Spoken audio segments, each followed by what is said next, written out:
This is a St John Youth podcast. Kia ora. Welcome to the Kaiako podcast. Made by leaders for leaders. Kia ora. Welcome to the Kaiako podcast. Once again, we're back with Sam. Sam, good to have you here. G'day. And we've got a bit of a studio audience in front of us. We want to hear from them. A bit of a clap. Bit different being in front of other people, isn't it? Yes. Bit different from our usual being in the park situation. It's not quite a lockdown podcast, this one. No.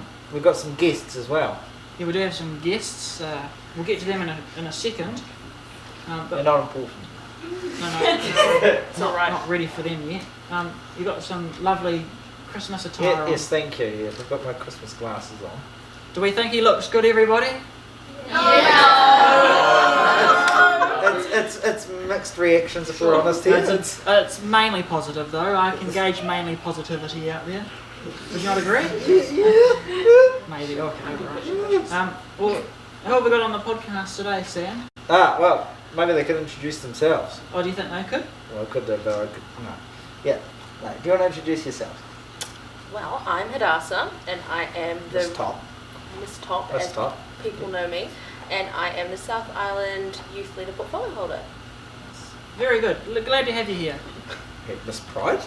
And I'm Sarah, and I am one of the Miss Pride. AYMs. Oh, sorry. Miss Pride.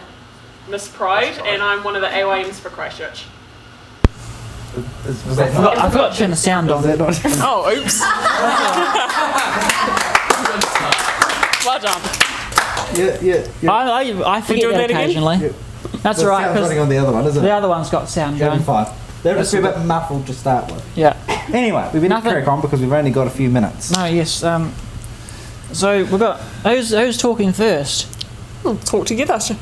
They're going to share. They're going to Share a topic, balance off each other. That's all right. We're going to let them away with that. Well, Hadassah. NCO Portfolio. Yeah. Tell us a bit about what that involves.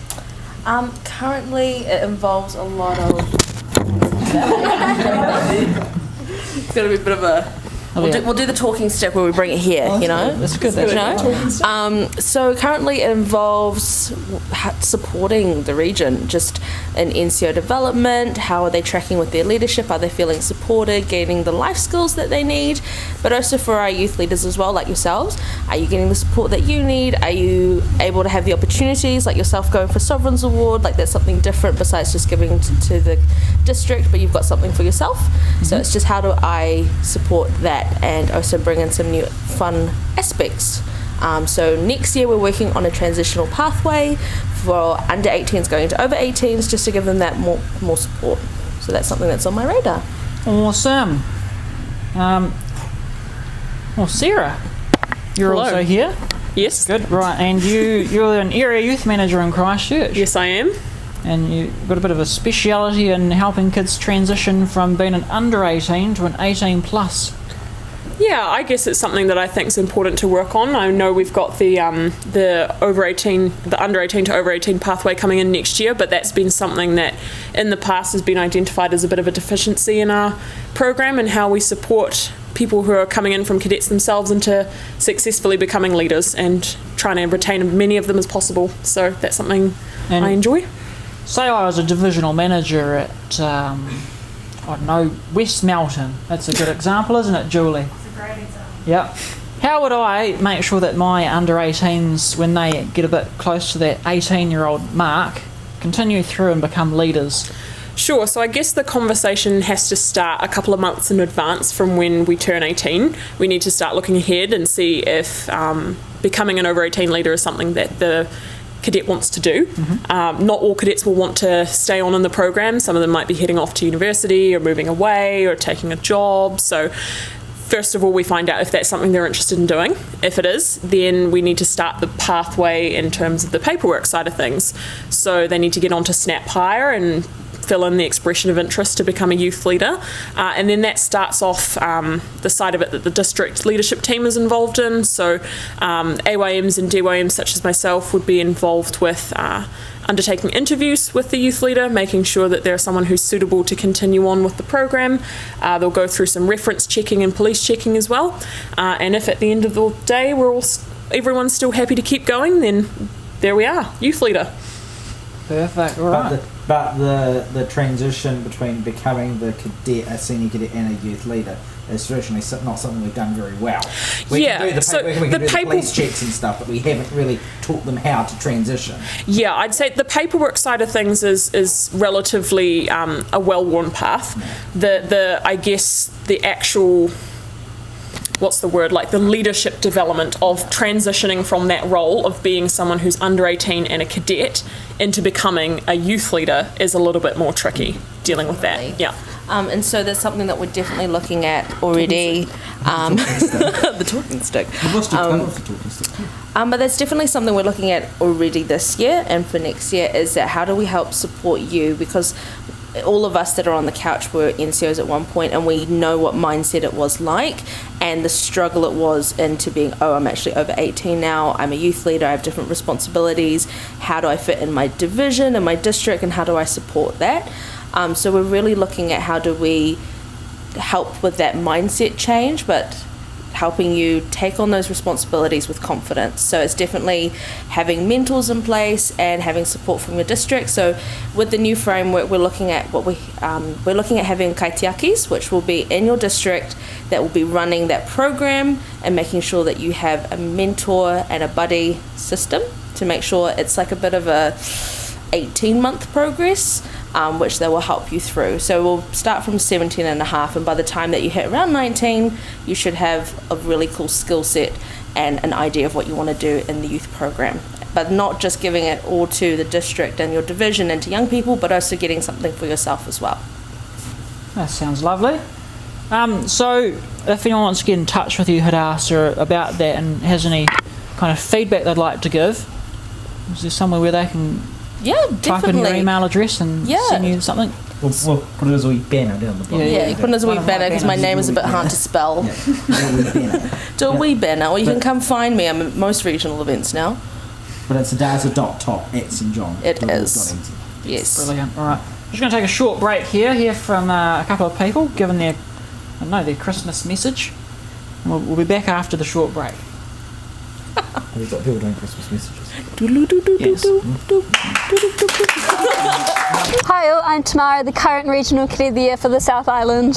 Hi, I'm Amy. I'm the current Deputy Regional Cadet of the Year for the South Island. And we would love to wish you a Merry Christmas and a Happy New Year. Hello, I'm Will.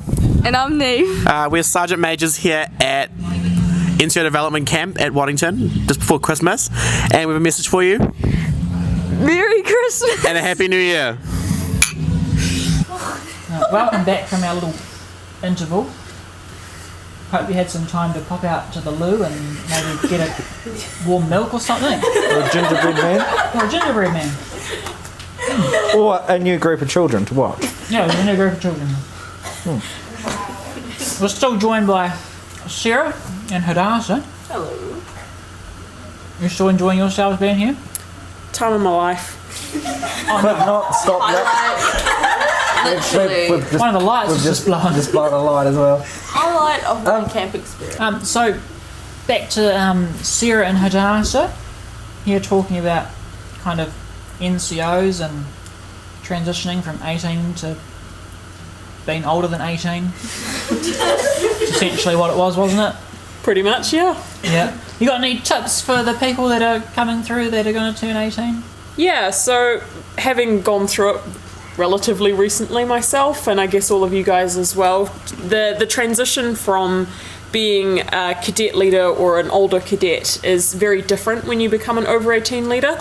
It's weird because one day you wake up and suddenly you're an adult and you've got all these expectations of you in the program when really you're still still the same kind of kid at heart that you are. So we find that a lot of new leaders find it a little bit difficult to carve out a place for themselves in the youth program, making that move mentally and in the eyes of their leaders as well, from becoming a cadet who kind of takes and is a participant of the program rather than someone who's a facilitator. So a couple of things that I would recommend and worked for me and hopefully work for others as well, is to just say yes to as many things as you can, I reckon, because if you say yes to things, you go along, you might say yes to go to the lights are flashing. Hope that's good. If you say yes to going along to leaders meeting, then you'll meet other leaders in your area or district. If you say yes to being over 18 at a camp or a Santa parade or some kind of out of divisional event, that's how you get to meet other leaders. That's how they start viewing you. And the lights back. It's back. That's how they start seeing you as a leader rather than as a cadet. That's how cadets start to view you. And you start, the more you're known around your district, around your region, the more people might ask you to start doing things, might ask you to take responsibility for things, start organising events of your own, and then suddenly you've got a little niche for yourself in the program. So trying to participate as much as you can, even though it might be a bit awkward, bit weird, don't really know what you're doing to start off with. We always love to say fake it till you make it, and that's probably the biggest tip. And tip number 2 would probably just be to talk to your divisional managers, talk to your district leadership team, see where those areas are that you can help out and try and find a place for yourself. And don't get caught burglaring. We won't pass your vetting. No. So you won't be allowed in. Don't commit crimes. Don't commit crimes. Don't commit crimes, or that'll come up on the police vet. Sam is a rural bloke coming through the youth program in a small rural community. There's a rural bloke. Yeah. How do you find it? Fine. Yeah. I think probably being in a smaller division, like when you're in Ashburton, I was in Oamaru. I think being in a smaller division, you perhaps transition to the role a little bit sooner, because smaller divisions, maybe less leaders, that sort of stuff, more responsibility on you as you're becoming like an NCO and becoming sort of an older cadet to sort of step up a bit sooner. But I don't know, I mean, I wasn't at a big metro division, so I don't know what it's like there, but from our perspective, certainly when I was kind of coming through, I was at Bishopdale Cranmer when I kind of turned 18. I was a cadet leader at that point, so I was doing a lot of the stuff that I was still doing as a youth leader, but there's certainly a mindset shift in terms of you've now got all these responsibilities with CPP and, police vetting and making ratio and things like that as well. So even if the role itself in terms of organising and teaching and being present in lessons and stuff doesn't change too much, there's a bit more of a responsibility change, I reckon. Definitely. And for some leaders it can be quite different. Like for myself, I turned 18, I was at a power, but then I shifted divisions to open a new division in Christchurch, which was Whanganui division. So instantly I had a whole different set of responsibilities, because it wasn't just managing a division, it was actually starting one from scratch. So whatever we did as a divisional team, that was the culture that we had. So it was a very different mindset shift, not just becoming a youth leader, but actually how do we engage new kids who have never been in the program ever. So it's been a really cool challenge along the way. Something for me that I would want to share with you guys is like actually make it what you want it to be. Stand by. Are you fixing the light? Yes, well, we're going to have the light fixed. You just continue, Hadassah, or No, it's not going to work. no good. You tried. I tried. But as an NCO, even going as a leader, if you're already passionate about something, really pursue it and let other leaders and other people know. So if you're passionate about first aid or drill, or in my case leadership, actually actively pursue it. For me, I really wanted to achieve my 500 hours before I turned 18. I actively went to the regional office and was like, hey, I can help out and do volunteer hours. I ended up doing 400 hours that year, in working for them and made a job for myself, and I got offered a job at the regional office, and I became the youngest person working in the regional office, which led to internships where young people could start working in the regional office, which led to, me being seen by a lot more leaders, but not just leaders, but the corporate, and all of a sudden you're making connections and finding ways to do really cool things. So you don't be afraid to pursue what you're passionate about within the youth program. It's not all about having to teach, but if that's something that you do love, do it. But if you're passionate about other aspects of the youth program, do it. You can find some really cool opportunities. Absolutely. We haven't actually discussed why we're here yet, though, have we? No, we've kind of skipped that. Skipped over that bit. We're at the Why are you where are we here? We'll blend it in somewhere, won't we? Absolutely. Yeah. So like right now. So what's going on? Why are we at Waddington this weekend, team? Lovely question. Why do you think you're here? Well, I'm here mainly to eat the dinner tonight. and to fix the lights. To fix the lights. I'm here mainly to eat dinner. True. What kind of dinner?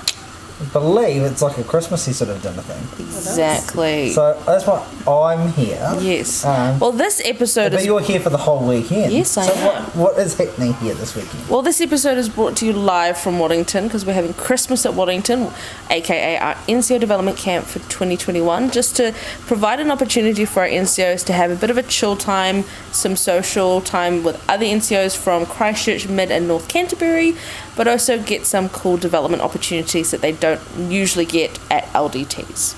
So yeah, we decided to do a Christmas theme because it is the week before Christmas, which is why you guys are wearing reindeer glasses. In fact, a week today. A week today. You'll be sitting down. Well, you probably won't be sitting. You'll probably be half asleep in the sun by now. You would have had your Christmas lunch or whatever it is. Getting a random message from Mr. Wilson saying, "Wake up! Wake up!" But yes, no. So it's the Saturday before Christmas. Yes, it is. It is. So it's very exciting to be here today. And Mr. O'Reilly's sleeping in a tent. Guys, I'm sure there's probably plenty of other bedrooms for you. There was, but It's on the rocks. it's needed. It's a tent. Thought I'd sleep on the tent. Anyway, so it's great to have you here in front of a live audience. Get them to make sure we know they're still here, mate. Right, thanks. We appreciate you being here. So from here, that's the finish of the podcast. So Sam, you're going to do your wee bit where you thank some people and tell them what our email address is. Who am I thanking today? These two. You can thank them too. Do we have to?